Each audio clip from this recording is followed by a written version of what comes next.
Let's bring in our Correctional Services spokesperson, Sinabako Ngumalo. Thank you so much for your time, Sinabako. This story is very strange and rather concerning. I know that the department has released quite a lengthy statement trying to outline exactly what is going on. But from your understanding, what has actually happened with Tubbo Besta? A very good afternoon, and thank you for having us. Firstly, it's important to highlight that as a department, we still stand by the statement that we issued on the 3rd of May. And until such time that new information, new evidence, or the outcome of the investigation is brought to us, telling us something new, we will then consider that. But as things stand, we stand by that particular statement.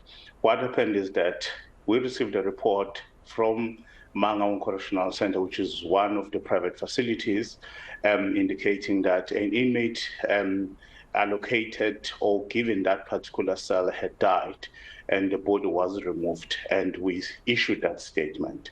And because this was an unnatural death, we needed then to investigate this, and the matter was reported to the South African police. We have not had the outcome of that investigation. Hence, as a department, we've said we've seen these reports making rounds on social media. Yet, as a department, we're waiting for something which will say, here's the outcome of the investigation, this is what we have. Thus, then, as a department, we'll then have to act on that. But as things stand, we are waiting for the outcome of that particular investigation. Before we get into why this investigation has taken almost a year to conclude, I just want to get a sense of, from your understanding and the Correctional Services officers that were on duty on that day when a supposed fire broke out in the cell where it's believed Tubbo Besta was in, what did they say to you as the Correctional Services, that from their understanding Tubbo Besta was inside that cell, and was he alone in that cell? The standard operating procedures are clear in Correctional Services. An incident must be reported within 15 minutes of its occurrence. We were then informed, and the report that we received was that a cell allocated to Mr. Tubbo Besta was on fire. And this is a single cell, and the inmate inside, his body was burnt beyond recognition, and that it had been removed, and that body was for Mr. Tubbo Besta. So then, as a department, that's what we issued when we received inquiries. Due to the number of those inquiries, it then pushed us to even issue a short alert confirming that. As I've said, but due to the fact that this person has died due to fire, therefore it's an unnatural death, then the operating procedures will then say a matter of such nature must be reported to the South African police, because what you also need to identify what is the cause of death, and autopsy will have to be conducted. As we are seated right now, Correctional Services doesn't have the outcome of that investigation, doesn't have the autopsy report.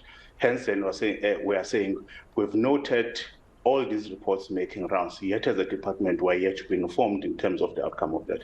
So as a department, we'll continue to monitor the space, and we pressed upon the investigating team to say they need to complete that investigation, so that as a department, we would be in a better position then to provide any responses which are required. We've seen people sending images, all those things, but as a department, we cannot confirm nor deny or comment on something that is not based on an official report. Okay, Sinabako, I hear what you're saying, but I need to understand how Correctional Services has waited almost a year to follow up on its investigation of an autopsy report. It's a year later. We are almost at the end of March. This statement was released on the 2nd of May last year. How do you wait a year to find out indeed what happened, and if the autopsy matches the DNA of that of Tubbo Besta? You just heard what the police minister said, that there is no confirmation that the DNA matches that of Tubbo Besta. How do you wait a year for this? I don't understand. Help me understand how this has taken a year. I must say that this is not something out of the ordinary. Unfortunately, we do wait for quite some time to get these autopsy reports. This is not just the first and unique. there's quite a number of such cases where we have an unnatural death case. The body will have to be moved to forensic pathology services. They will then conduct whatever examination. Will then have to wait for the autopsy report. We do wait for quite a number of times. At some point, there was even an issue that I think the members of parliament were concerned about it, where then our figures with that of the Judicial Inspectorate for Correctional Services, in a way there was discrepancy because of this particular phenomenon. If perhaps we had such a service within Correctional Services, we'll do it ourselves, but unfortunately we have to allocate it to the relevant authority to do it. So you do wait a bit of time, sadly as is, but unfortunately, you cannot circumvent the process and then push people to say, no, give me this, I need it now. Allow them space, let them do whatever they need to do, and then they will provide you with the report. And that's what we're doing as Correctional Services. But we are not just sitting, relaxing hands. We'll press upon even with the investigating team, because they also need reports from all these other than entities to say, for us to conclude our investigation, we'll need that autopsy report. For us to conclude our investigation, we'll need some findings in terms of what caused that particular fire, so that when we receive that report, it has all these elements. And then we'll talk from an informed position, because we will have all the elements contained in one report. Okay. Sinabako, from your understanding, has anybody come forward to say, yes, indeed, that is Tubbo Besta, and DNA has been provided to possibly match that of the person that died in the cell? Only the investigation report will tell you that. Even if someone were to come to us, that person will be referred to the investigating team, because everything has to be there.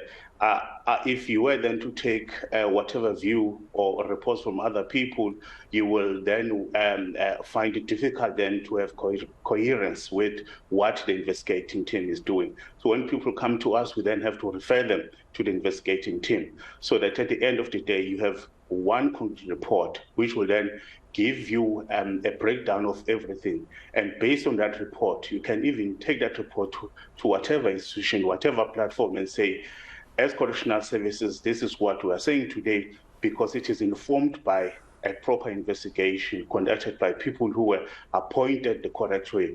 And based on that particular report, you can then talk from an official position. Yeah, I mean, I'm sure you can understand the frustration. And I know as the Correctional Services Department, you've taken a stance that these are unconfirmed reports. But, you know, it's frustrating to see this happening, given he was convicted. You know, there's still no clarity about the investigation. We're talking about a year later. It's not a week later. I still don't understand what's taking so long, especially if the minister's saying he needs to engage with the Minister Minister Ronald Damola. So from your understanding, Sinabako, is Tubbo Besta dead?